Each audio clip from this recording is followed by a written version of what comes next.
જય Hind. Gujarati study education ચેનલમાં તમારા દરેકે દરેક મિત્રોનું હાર્દિક સ્વાગત છે. તો મિત્રો, આજે તમારી સમક્ષ આપણે ધોરણ 10નું મિત્રો જે તમારે 18/3 જે 2024ની મિત્રો જે બોર્ડની એક્ઝામ છે મિત્રો કે વિજ્ઞાન વિષયની, તો વિજ્ઞાન વિષયની અંદર મિત્રો જે તમારી સમક્ષ આપણે જે પેપર છે એનું, તો આપણે તમારી સમક્ષ આપણે માર્ચ 2022નું પેપર મિત્રો મૂકીએ છીએ. વિડીયો પૂરેપૂરો જોજો તો તમારી પૂર્વ તૈયારી થઈ શકે. તો જો વિભાગ એ તમારી સમક્ષ 1 થી 24 પ્રશ્નના મિત્રો ઉત્તર આપવાના છે. દરેકનો પ્રશ્ન 1 ગુણ છે. પ્રશ્ન જો શું છે કે નીચે આપેલા 1 થી 6 વિધાનો માટે તેમની નીચે આપેલા વિકલ્પોમાંથી સાચો વિકલ્પ પસંદ કરીને જવાબ આપવાનો છે. તો શું છે કે બટેટાની ચિપ્સ કાતરીના પેકિંગમાં ઓક્સિડેશન થતું અટકાવવા માટે પ્લાસ્ટિક બેગમાં કયો નિષ્ક્રિય વાયુ વપરાય છે? ઓક્સિજન, હાઇડ્રોજન, ક્લોરિન કે નાઇટ્રોજન. તમારે એનો જવાબ આપવાનો થશે. ત્યારબાદ જોઈએ બીજો પ્રશ્ન. આગળ આપણે જોઈએ કે બેટાનોન શું છે? બેટાનોન 4 કાર્બન ધરાવતું સંયોજન છે જેમાં કયો ક્રિયાશીલ સમૂહ હોય છે? કાર્બોક્સિલિક એસિડ, આલ્ડીહાઇડ, કીટોન કે આલ્કોહોલ. એ તમારે એનો પણ જવાબ આપવો પડશે. ત્યારબાદ જો નીચે આપેલ સમીકરણ સાચું બને તે ખાલી જગ્યા પૂરવાની છે. તો જો શું આપ્યું છે કે 6CO2 પ્લસ 12H2O એટલે કે ક્લોરોફિલ, નીચે સૂર્યપ્રકાશ, અને અહીંયા પ્લસ 6CO2 પ્લસ 6H2O. અહીંયા મિત્રો સમીકરણ 4 આપ્યા છે. એમાંથી મિત્રો કયું સાચું બનશે તમારે લખવાનું છે સમીકરણ. ત્યારબાદ જોઈએ આપણે આગળ પ્રશ્ન કે સોલાર પેનલ તૈયાર કરવા શેડના આંતરિક જોડાણમાં કઈ ધાતુનો ઉપયોગ થાય છે? ચાંદી, કોપર એટલે કે તાંબુ કે કોબાલ્ટ કે લોખંડ. એ તમારે જણાવવાનું છે. ત્યારબાદ જોઈએ આપણે આગળ કે સમતલ અરીસાની સામે વસ્તુને 40 સેન્ટીમીટર અંતરે મૂકતા વસ્તુ અને પ્રતિબિંબ વચ્ચેનું અંતર કેટલા સેન્ટીમીટર થશે? તમારે લખવાનું છે 40 સેન્ટીમીટર, 80 સેન્ટીમીટર, 20 સેન્ટીમીટર કે 60 સેન્ટીમીટર. ત્યારબાદ જોઈએ આપણે આગળ પ્રશ્ન કે સામાન્ય દ્રષ્ટિ ધરાવતી પુખ્ત વ્યક્તિ માટે સ્પષ્ટ લઘુત્તમ દ્રષ્ટિ અંતર આશરે કેટલું હોય છે? 25 સેન્ટીમીટર, 2.5 સેન્ટીમીટર, 25 સેન્ટીમીટર કે 2.5 સેન્ટીમીટર. જે તમારે લખવાનું હોય છે. ત્યારબાદ નીચે આપેલા વિધાનો સાચો બને તે રીતે ખાલી જગ્યા પૂરવાની છે. વનસ્પતિ તેલમાંથી વનસ્પતિ ઘી બનાવવા ખાલી જગ્યા ઉદ્દીપકનો ઉપયોગ થાય છે. નિકલ, કેલ્શિયમ કે કાર્બન. તમારે લખવાનું છે. તે બાજુ આપણે આગળ કે તત્વોની ઇલેક્ટ્રોન રચના 2, 8, 2 હોય છે.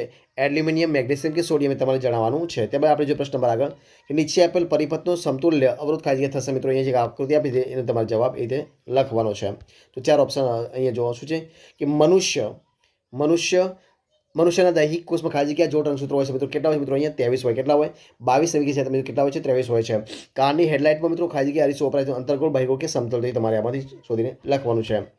જો પ્રશ્ન આગળ વિદ્યુત પ્રવાહ. જો શું છે પ્રશ્ન કે વિદ્યુત પ્રવાહ ઉત્પન્ન કરવા વપરાતા સાધનો મિત્રો ખાલી કહેવાય શું કહેવાય ને? તો જનરેટર, એમિટર કે મોટર. એને શું કહેવાય તમારે જણાવવાનું છે. નીચે આપેલા વિધાન સાચો છે કે ખોટો તે લખવાનું છે. મોઢાની પીએચ 5.5 કરતો ઘટી જાય ત્યારે દાંતનો સડો શરૂ થાય છે. અને ઉમદા વાયુની બાહ્યતમ કક્ષામાં 7 ઇલેક્ટ્રોન હોય છે. આ વિધાન મિત્રો કેવા છે તમારે જણાવવાનું. સાચા ખોટા તમારે કહેવાનું છે. ત્યારબાદ આપણે આગળ જોઈએ પ્રશ્ન કે પાનફૂટી નામની વનસ્પતિમાં વાનસ્પતિક પ્રજનન પર્ણોની કિનારી પર આવેલી કલિકાઓ દ્વારા થાય છે. વિધાન કેવું છે? સાચું કે ખોટું તમારે જણાવવાનું છે. કાર્બન ડાયોક્સાઇડ એ ગ્રીન હાઉસ વાયુ છે. વિધાન કેવું છે? સાચું કે ખોટું તમારે કહેવાનું છે. મિશ્ર ધાતુ સોલ્ડરનું ગલનબિંદુ ઊંચું હોય છે. અને એબ્લિસિક એસિડ વૃદ્ધિ પ્રેરક અંતઃસ્રાવનું એક ઉદાહરણ છે. વિધાન કેવા છે? તમારે સાચા છે કે ખોટા તમારે જણાવવાનું છે. સાચા ખોટા તમારે કહેવાનું છે. ત્યારબાદ આપણે આગળ જોઈએ નીચે આપેલા પ્રશ્નો માગ્યા મુજબ ઉત્તર આપવાનો છે કે વિરંજક પાવડરનું રાસાયણિક સૂત્ર લખવાનું છે. કોષની કઈ અંગિકામાં પાયરુવેટના વિઘટન થવાથી કાર્બન ડાયોક્સાઇડ, પાણી અને ઉર્જા ઉત્પન્ન થાય છે? તમારે જણાવવાનું છે. ત્યારબાદ હું વિદ્યુત પરિપથમાં વહેતા વિદ્યુત પ્રવાહનું માપન કરું છું. તો બોલો, લખો. હું કયું સાધન છું? તમારે કહેવાનું છે. એસી અને ડીસીના પૂરા નામ લખવાના છે. અશ્મિ બળતણ એટલે શું? તમારે જણાવવાનું છે. ત્યારબાદ જોઈએ પ્રશ્ન આપણે આપેલ જોડકું સાચી રીતે જોડવાનું છે. અલિંગી પ્રજનનની રીતો અને ઉદાહરણ આપે છે કે અવખંડન અને પુનર્જન્મ 2 અહીંયા આપે છે. અને પ્લેનેરિયા, અમીબાને સ્પાયરોગાયરા. એ તમારે જે સાચું તમારે જણાવવાનું છે. હવે મિત્રો જો આપણે વિભાગ બીમાં જોઈએ તો જો વિભાગ બીમાં શું છે કે પ્રશ્ન ક્રમ 25 થી 37 પૈકી કોઈ પણ 9 પ્રશ્નોના 40 થી 50 શબ્દોની મર્યાદામાં માગ્યા મુજબ ઉત્તર લખવાના છે. દરેકના પ્રશ્ન 2 ગુણ છે. કુલ 18 ગુણ છે. સમઘટકો એટલે શું? બ્યુટેનના સમઘટકો દોરવાના છે. ત્યારબાદ આપણે જોઈએ કે તફાવત આપવાના છે સાબુ અને ડિટર્જન્ટના. ત્યારબાદ આવક કોષ્ટકમાં 3 તત્વો A, B અને Cનું સ્થાન નીચે પ્રમાણે દર્શાવવાનું છે. અહીંયા જો સમૂહ 16 આપ્યા છે, સમૂહ 17 આપ્યા છે. મિત્રો તમારે જણાવવાનું છે. જો એ બરાબર છે. ત્યારબાદ જો જણાવો કે એ ધાતુ છે કે ધાતુ. બી જણાવો કે એની સરખામણીમાં સી વધુ પ્રતિક્રિયાત્મક છે કે ઓછું પ્રતિક્રિયાત્મક. એ તમારે કહેવાનું. ત્યારબાદ સીનું કદ બી કરતાં મોટું હશે કે નાનું. ત્યારબાદ તત્વ એ કયા પ્રકારના આયન, ઘનાયન કે ઋણાયન બનાવશે? તમારે કહેવાનું છે. ત્યારબાદ આપણે આગળ જે પ્રશ્ન કે ચેતાકોષોની નામની દિશવાળી આકૃતિ તૈયાર કરવાની છે.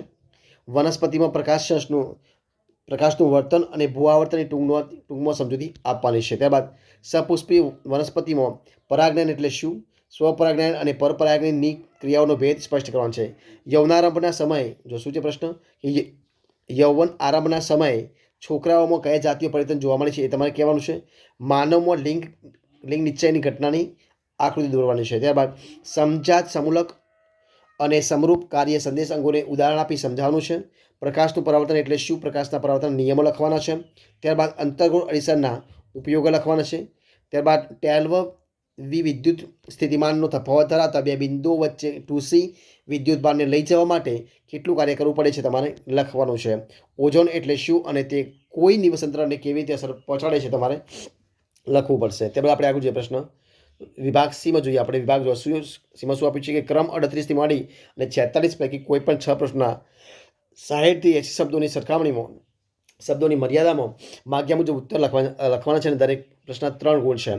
ટોટલ 18 ગુણ છે. જો તફાવત આપવાનો છે ઉષ્માશોષક પ્રક્રિયા અને ઉષ્માક્ષેપક પ્રક્રિયા વિશે તફાવત લખવાનો છે. ધાતુઓના ભૌતિક ગુણધર્મો લખવાના છે. ધાતુ ક્ષારણ અટકાવવાના ઉપાયો પણ લખવાના છે અને મેન્ડેલિફનો આવર્ત નિયમ લખવાનો છે અને મેન્ડેલિફના આવર્ત કોષ્ટકની ઉપલબ્ધિઓ લખવાની છે. ગર્ભ નિરોધની વિવિધ રીતો કઈ છે અને તે સમજાવવાની છે. ત્યારબાદ કોઈ વાહનમાં પાછળના દ્રશ્યો જોવા માટે ઉપયોગમાં લેવાયેલ બહિર્ગોળ અરીસાની વક્રતા ત્રિજ્યા 3.m છે. જો એક બસ અરીસાની 5 મીટર અંતરે આવેલ હોય તો આ અરીસા વડે મળતા પ્રતિબિંબનું સ્થાન, પ્રકાર તથા પરિમાણ નક્કી કરવાનું છે. સૂર્યકુકરની આકૃતિ દોરી તેના ઉપયોગથી કયા લાભ થાય છે તે સૂર્યકુકરની મર્યાદા જણાવવાની છે. પ્રશ્ન જોઈએ કે નીચેના પદો સમજાવવાનું છે. નિવસન તંત્ર, આહાર શૃંખલા અને જૈવિક વિશાલન. ત્યાં પ્રશ્ન આપણે આવ્યો છે કે પર્યાવરણ બચાવવા માટે 3R પદોની સમજૂતી આપવાની છે. ઓછો ઉપયોગ કરવો, રેડ્યુસ, પુનઃચક્રીય કરવું, રિસાયકલ અને પુનઃ ઉપયોગ કરવી, રિઝ્યુમ. ત્યાં પ્રશ્ન આગળ વિભાગ ડીમાં જોઈએ. આપણે જોઈએ એમાં શું આ વિભાગ ડીમાં આપ્યું છે કે પ્રશ્ન 47-54 પૈકી કોઈ પણ 5 પ્રશ્ન 90થી 120 શબ્દોની મર્યાદામાં વિગતવાર માગ્યા મુજબ ઉત્તર લખવાના છે. દરેકના 4 ગુણ છે અને ટોટલ 20 ગુણ છે. તો કે પ્લાસ્ટર ઓફ પેરિસ કેવી રીતે બને છે, પ્લાસ્ટર ઓફ પેરિસ અને પાણી વચ્ચે થતી પ્રક્રિયા દર્શાવતું સમીકરણ લખવાનું છે અને પ્લાસ્ટર ઓફ પેરિસના ઉપયોગો લખવાના છે. આલ્કોહોલ અને ગ્લુકોઝ જેવા સંયોજનો હાઇડ્રોજન ધરાવે છે પરંતુ તેઓ એસિડની માફક વર્ગીભૂત થતા નથી. તે સાબિત કરવા માટે એક પ્રવૃત્તિ વર્ણવવાની છે. પ્રશ્ન આપણે જોઈએ કે મનુષ્યના પાચનતંત્રની આકૃતિ દોરી નામનિર્દેશન સાથે ખોરાકના પાચનતંત્રમાં લાળ રસ અને મંદ હાઇડ્રોક્લોરિક એસિડ એટલે કે HCl નું મહત્વ સમજાવવાનું છે અને અમીબામાં પોષણ ક્રિયા આકૃતિ દોરી સમજાવવાની છે. પ્રકાશનું વિભાજન એટલે શું, પ્રિઝમ વડે પ્રકાશના વિભાજનની ઘટના આકૃતિ દોરી સમજાવવાની છે. બરોબર છે. ત્યારબાદ આપણે આગળ જોઈએ. જો પ્રશ્ન આપણે છે કે R1, R2 અને R3 મૂલ્યના 3 અવરોધોનું સમાંતર જોડાણ કરી તેના સમતુલ્ય અવરોધનું સૂત્ર લખવાનું છે. તો જો મિત્રો અહીંયા અને આ રીતે તમે તારણ કરવાનું છે. પ્રશ્ન આગળ જોઈએ આપણે કે ચુંબકીય ક્ષેત્ર એટલે શું, ચુંબકીય ક્ષેત્ર એટલે શું. ગજિયા ચુંબકની આસપાસ ચુંબકીય ક્ષેત્ર રેખાઓ દોરો અને ચુંબકીય ક્ષેત્ર રેખાઓના ગુણધર્મોની સૂચિ બનાવવાની છે. ત્યારબાદ વિદ્યુત મોટરનો સિદ્ધાંત, રચના અને કાર્ય પદ્ધતિ આકૃતિ દોરી સમજાવે છે. તો મિત્રો આ હતું તમારી સામે આપણે પેપર મૂકવાનો પ્રયત્ન કર્યો છે. જો તમને વિડીયો ગમ્યો હોય તો લાઇક કરો, કોમેન્ટ કરો, તમારા મિત્રો વિડીયો શેર કરો. છેલ્લે ચેનલમાં નવા હોય અને સબસ્ક્રાઈબ ન કરી હોય તો Gujarat study education channel subscribe કરવા માટે વિનંતી છે. ફરી મળીશું નવા ટોપિક સાથે, નવા વિડીયો સાથે. ત્યાં સુધી બની રહો. જય હિન્દ, જય ભારત.